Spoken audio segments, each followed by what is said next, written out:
Phil Ward, videografer mana sih yang nggak tahu sama merek satu ini? Merek yang biasanya bikin monitor buat kamera, tapi kali ini mereka bikin mikrofon.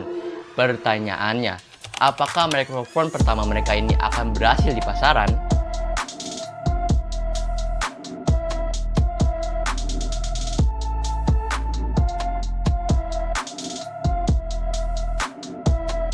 Phil Ward hadir dengan 3 varian warna. Ada hitam, putih, dan juga pink. Normal, kayak mic-nya Maono ya. Selain itu juga mereka menyediakan beberapa opsi untuk stand-nya.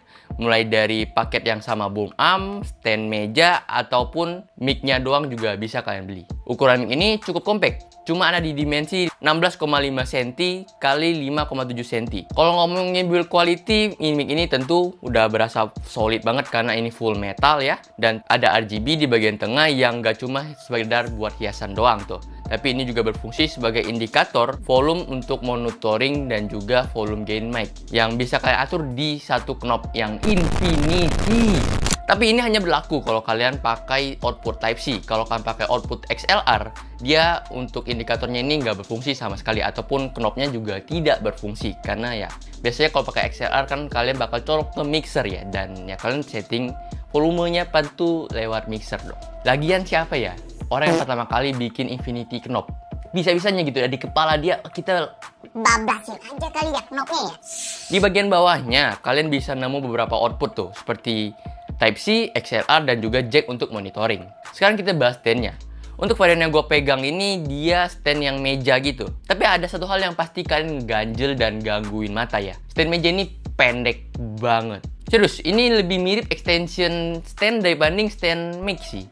Ya, ukurannya cuma kecil itu gitu. Ya, selain stand meja, kalian tentu dalam paket penjualannya juga bakal dapat bracket U yang udah nempel ke mic-nya ini. Terus kabel Type-C ke USB Type-A dan Type-C yang jadi satu. Plus kabel XLR to XLR yang nggak biasa kita dapat di mic-mic pada umumnya ya. So, ini bisa dibilang lengkap parah. Untuk tipe mic ini dia pakai dynamic microphone yang nggak butuh daya tambahan tuh, seperti di mic condenser yang butuh mixer ataupun amplifier. Jadi di sini tinggal plug and play aja. Polar pattern-nya juga ini udah cardioid, jadi nangkepnya dari bagian depan aja. Untuk noise di samping kiri kanan tentunya dia nggak terlalu nangkep tuh. Apakah bener? Yuk kita tes. Dan begini hasil suara dari Phil Ward PM1X yang kalian bisa lihat di sini ya, bagaimana hasil suaranya. Dan seperti yang gue bilang, permasalahan di awal adalah stand-nya ini terlalu pendek. Jadinya si mic-nya ini harus menukik sebegininya menukik. Tidak seperti mic podcast sebelumnya yang gak sebegininya nukiknya juga kan. Dan otomatis si yang ngomong juga akan menjadi agak sedikit jauh jadinya. Dan ya dengan kalau berdirinya normal, duduknya normal tanpa harus menunduk sedikit, itu bakal suaranya sejauh ini jadinya. Dan ya berarti kita otomatis harus nambahin gain volumenya, bisa diatur aja sih. Tapi jika ingin lebih nyaman, kalian bisa pakai bracket yang bisa kalian beli di e-commerce. Ya itu jatuhnya jauh lebih murah juga jadinya. Dan ya si yang ngomong narasumber atau kalian yang ngomongnya juga bisa lebih enak jadinya. Tapi hasil suaranya ini udah cukup oke kok. Oke, langsung aja kita tes untuk polar patternnya ya. Kita geser ke samping, ini bagaimana hasil suaranya, apakah masih terdengar, apakah sudah tidak terdengar. Dan kita putar ke belakang. Nah, untuk di bagian belakang ini apakah hasil suaranya masih terdengar atau tidak. Dan ini kita masih sama settingannya itu dia agak ke sana ya, sesuai lah ya dengan cara pakai tadi ya. Nah, kita putar ke samping sini. Sebenarnya kabelnya sudah memutar ya. Oke, bagaimana suaranya dan apakah kalian masih bisa mendengarkan suaranya dengan jelas? Apakah dia benar cardioid ya kan? Dan kita berikan ke settingan awal. Oke, karena dia mic-nya cukup, kita bisa bilang harus ada ekstra penanganan. Jadi kita bakal bahas juga soal jaraknya ya. Nah, kalau kita duduk agak normal di sini, tidak perlu terlalu dekat dengan mic-nya. Ini bakal seperti ini hasil suaranya.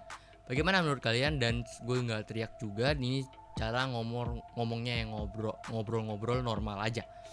Jadi kalian bisa dengar bagaimana hasil suaranya dengan volume di mungkin 50% bisa dibilang.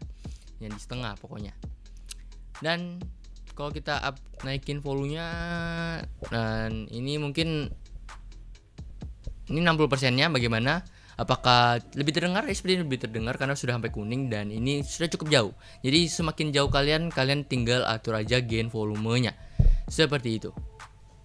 Kalau lihat dari spesifikasi di atas kertas, ini mic sih jujur gila sih ya. Untuk sampling rate-nya ada di 96.000 Hz dengan resolusi di 24 bit. Frekuensinya yang ditangkap dari 50 Hz sampai 14.000 Hz dan impedasinya ini ada di 600 ohms.